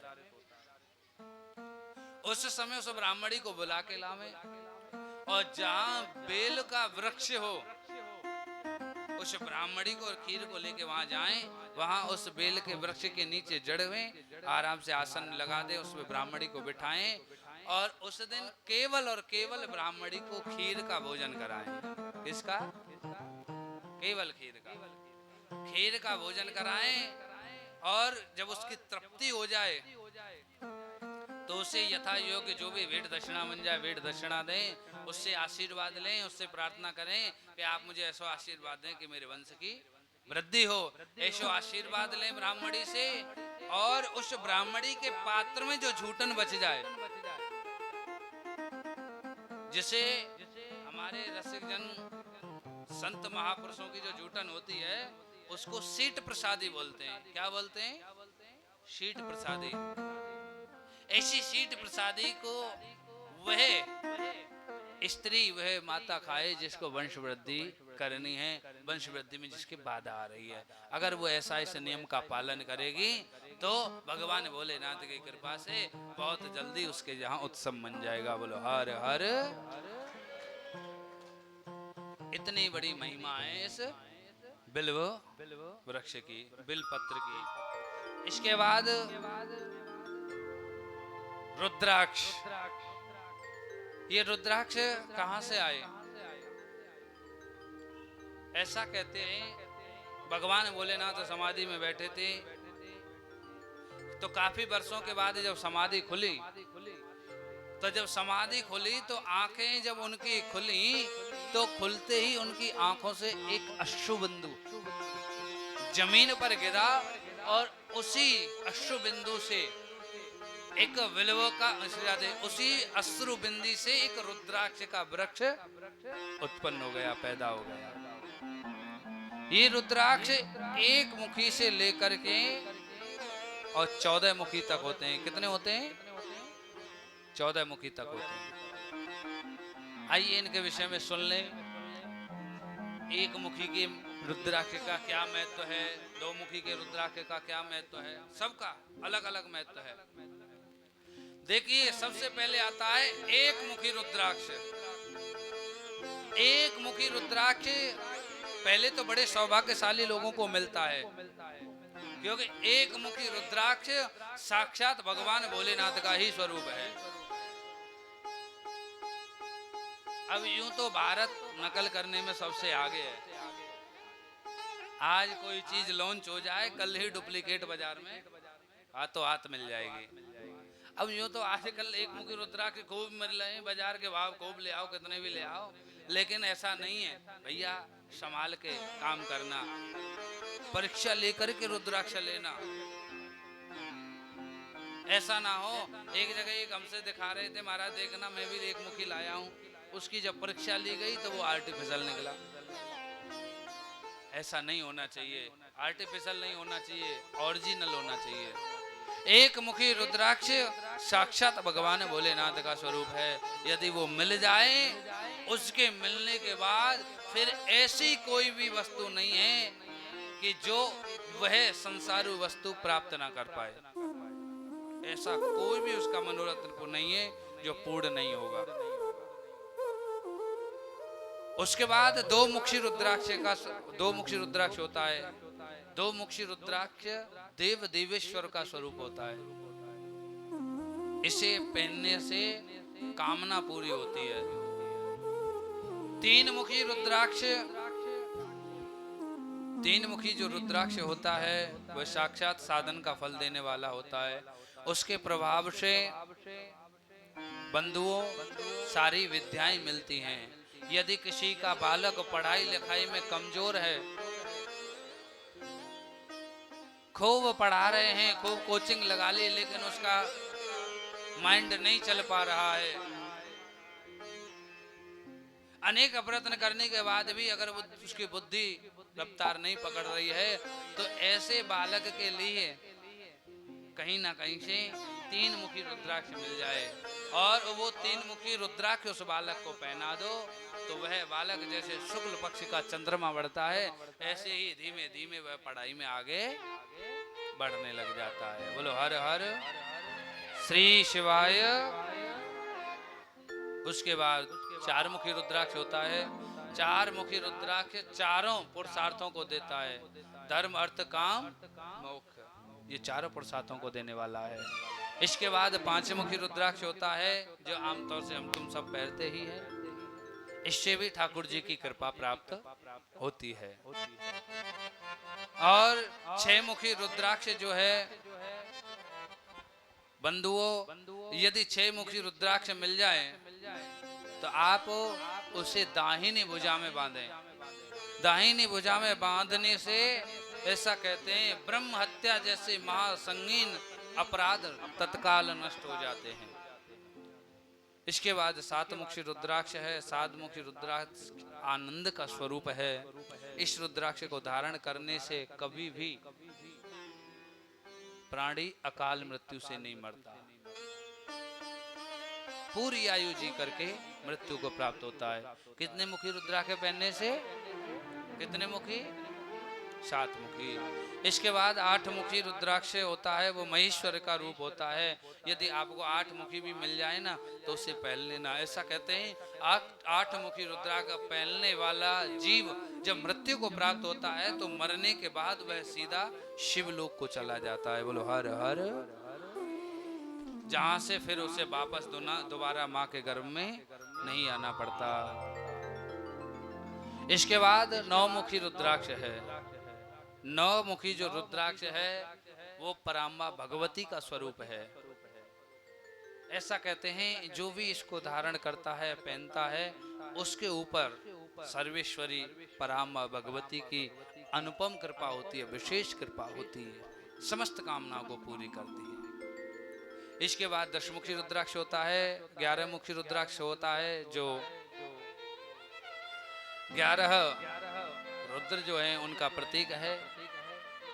ऐसा कहते हैं जो 11 मुखी रुद्राक्ष पहन ले या 12 मुखी रुद्राक्ष पहन ले, 12 मुखी रुद्राक्ष सूर्य का प्रतीक बताया गया है। ऐसा कहते हैं अगर इनमें से कोई रुद्राक्ष मिल जाए ना, 11 मुखी रुद्राक्ष पहनने वाला जहां